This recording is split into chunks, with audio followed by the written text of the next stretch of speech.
জীবনে আচার্য বা সদ্গুরুর প্রয়োজন কতটা গল্পের ছলে শ্রীরামকৃষ্ণদেব বারে বারে বলতেন।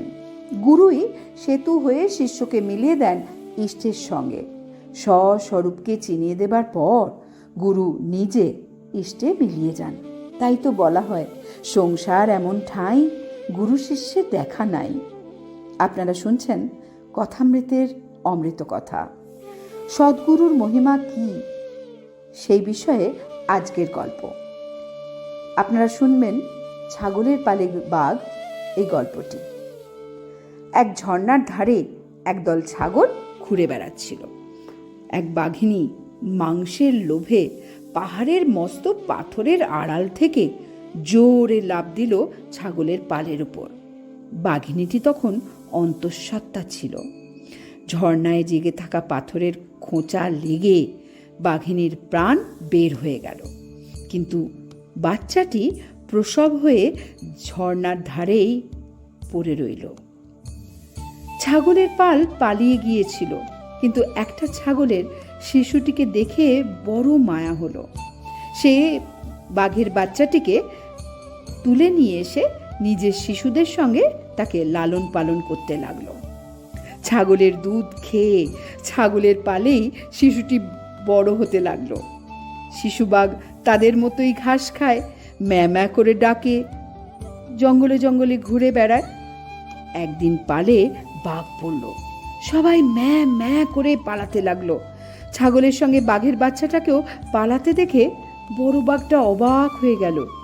সে ছাগল ছেড়ে বাঘের বাচ্চাটাকে গিয়ে ধরল। সে তো ম্যা ভ্যাঁ করে চেঁচাচ্ছে, পালাতে চাইছে, কিন্তু বড় বাঘ তাকে টুঁটি চেপে টেনে নিয়ে যেতে লাগলো। জলের ধারে নিয়ে গিয়ে জলের আয়নায় মুখের ছায়া দেখালো তাকে।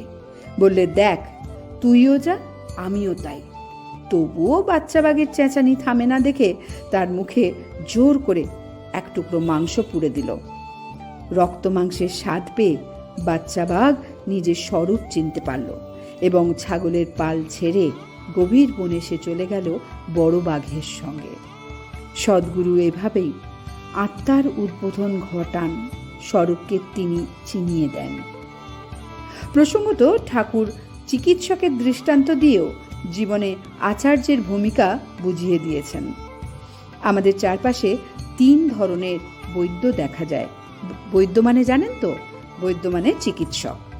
সাধারণ বৈদ্য রোগ নির্ণয় করেন, নিদান লিখে দেন, পথ্য বলে ছেড়ে দেন। রোগীর খবর আর তারপর বিশেষ রাখেন না।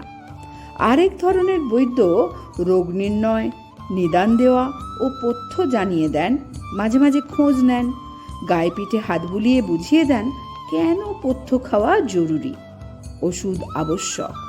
কিন্তু উত্তম বৈদ্য যিনি, তিনি রোগ নির্ণয় করে ওষুধ দেন। ওষুধ না খেলে বুকে চেপে ওষুধ পথ্য খাওয়ান, সুস্থ না করা অবধি তিনি ছাড়েন না। সদ্গুরু বা উত্তম আচার্য ঠিক এমনটাই হন। শিষ্যকে ঈশ্বর উপলব্ধি করান, প্রয়োজনে জোর করেন, কিন্তু ছেড়ে কখনো দেন না। আমরাও শ্রীরামকৃষ্ণরূপী সদ্গুরুর আশ্রয় লাভ করেছি। কথামৃতের পাতায় পাতায় অজস্র অমৃত বাণী ছড়িয়ে আছে। তার উপদেশ অমৃত আমাদের শিক্ষা দান করে। সেসব শিক্ষা থেকে আমরা যেন বিচ্যুত না হই। আবারও আসবো আমি কথামৃতের অমৃত কথা নিয়ে। নমস্কার।